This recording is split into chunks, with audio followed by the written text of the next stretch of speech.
Indian typical family. शादी के बाद अगर बेटी जिंदा घर वापस आ जाए तो समाज क्या कहेगा, लोग क्या सोचेंगे, हमारी इज्जत का क्या होगा। लेकिन उसी बेटी की लाश को घर लाने में कोई तकलीफ नहीं होती। फिर मोमबत्तियां जलाते हैं, इंसाफ की मांग होती है और कहा जाता है हमारी बेटी को न्याय चाहिए। नमस्कार, मेरा नाम प्राची भारद्वाज है। आज का मुद्दा ना तो राजनीतिक है और ना ही रोमांचक। आज बात करेंगे समाज के उस घिनौने सच की जिसका शिकार हर साल न जाने कितनी बेटियां होती हैं। आज बात होगी नोएडा की ट्विशा शर्मा और ग्रेटर नोएडा में ब्याही गई दीपिका नागर की। आज जानेंगे कि इंसान दहेज की लालच में किस हद तक दरिंदगी की सीमाएं पार कर सकता है। ये कहानी है उन दो बेटियों की जो शादी के बाद अपनी जिंदगी की नई शुरुआत करना चाहती थी, लेकिन उनकी कहानी का अंत मौत से हुआ।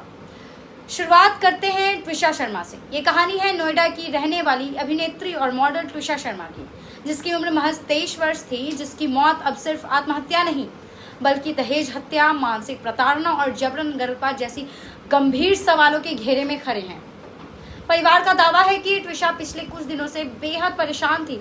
उसकी शादी महज 5 महीने पहले समर्थ नाम के युवक से हुई थी, लेकिन शादी के कुछ ही महीने बाद ट्विशा की जिंदगी खत्म हो गई और पीछे छोड़ गए कई सवाल जिनके जवाब आज पूरा देश मांग रहा है।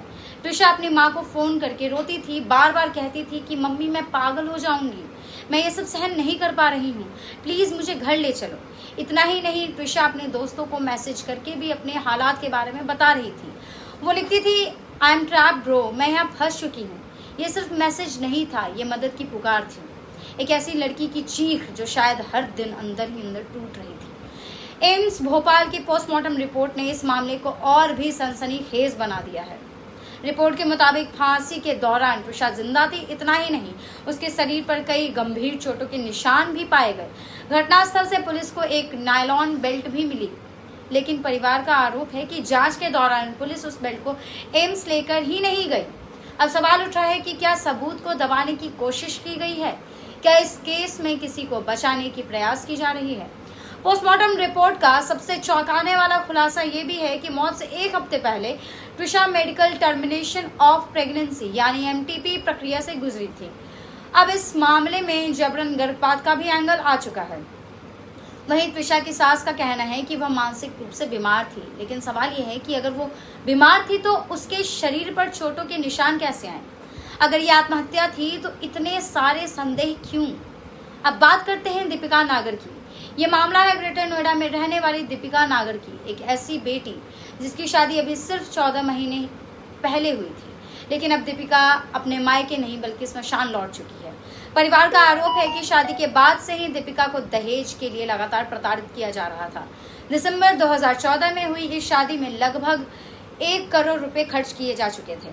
साथ ही स्कॉर्पियो जैसी महंगी गाड़ियां भी दी गई थी, लेकिन आरोप है कि इसके बावजूद दीपिका को ताने दिए गए, उसे दहेज के लिए मानसिक रूप से प्रताड़ित किया गया और बार बार दबाव बनाया जाता रहा। सबसे हैरान करने वाली बात यह है कि दीपिका की मौत से ठीक आधे घंटे पहले उसके पिता उससे मिलने पहुंचे थे। बेटी से मुलाकात हुई, बातचीत हुई, लेकिन फिर अचानक एक फोन आता है और कहा जाता है कि आपकी बेटी छत से गिर गई है। ससुराल पक्ष इसे आत्महत्या बता रहे हैं, लेकिन पोस्टमार्टम रिपोर्ट कई बड़े सवाल खड़े कर रहे हैं। रिपोर्ट के मुताबिक दीपिका के सिर में खून का थक्का जमा हुआ था, उसका लीवर फट चुका था और शरीर पर अंदरूनी और बाहरी चोट के कई गहरे निशान पाए गए। अब सवाल उठता है कि अगर ये सिर्फ आत्महत्या थी तो शरीर पर इतने गंभीर चोट कैसे आए, सिर में खून का थक्का कैसे जमा, और आखिर शादी के सिर्फ 14 महीने बाद एक बेटी की जिंदगी इस तरह खत्म क्यों हो गई? क्या दीपिका सच में खुद मौत को गले लगाना चाहती थी या फिर उसे उस मोड़ तक पहुंचा दिया गया जहां से वापसी नामुमकिन थी?